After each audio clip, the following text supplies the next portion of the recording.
Progressive United engineers অ্যাসোসিয়েশনের উদ্যোগে পালিত হলো বন মহোৎসব। মঙ্গলবার উত্তর দিনাজপুর জেলার করণদিঘি থানার কর্ণরাজার পুকুরকে কেন্দ্র করে বৃক্ষরোপণের মাধ্যমে এদিন অরণ্য সপ্তাহ পালন কর্মসূচিতে অংশগ্রহণ করেন করণদিঘির বিধায়ক Goutam Pal, BDO Jayanta Debabrata Chowdhury, progressive engineers অ্যাসোসিয়েশনের সদস্য সুজয় চৌহান এবং হরেন্দ্রনাথ মণ্ডল সহ অন্যান্য বিশিষ্ট ব্যক্তিবর্গ।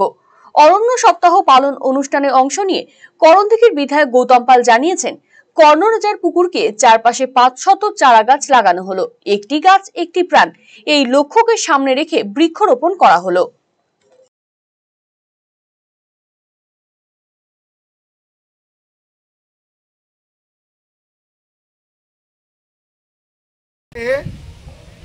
প্রোগ্রেসিভ ইউনাইটেড ইঞ্জিনিয়ার্স অ্যাসোসিয়েশনের পক্ষ থেকে করণদিঘি শাখা করণদিঘি কর্ণরাজার পুকুরে আজকে সমস্ত ইঞ্জিনিয়াররা এসে বন মহোৎসব 2025 অরণ্য সপ্তাহ পালনের উদ্দেশ্যে এখানে বৃক্ষরোপণ করা হলো।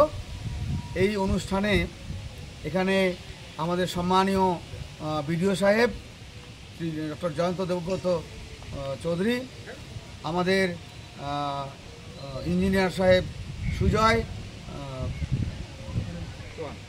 সুজয় চৌহান আর হরেন্দ্রনাথ মণ্ডল এবং আমাদের পঞ্চায়েত সমিতির সভাপতি, আমাদের পূর্তের কর্মাধ্যক্ষ পঞ্চায়েত সমিতি, আমাদের কৃষির কর্মাধ্যক্ষ পঞ্চায়েত সমিতি, সবাই মিলে আমরা আজকে বৃক্ষরোপণ করলাম এবং ঠিকমতো যত্ন করে গাছগুলোকে আগামী দিন বড় করতে হবে এবং একটি গাছ একটি প্রাণ, এই মেসেজটা আমরা দিলাম।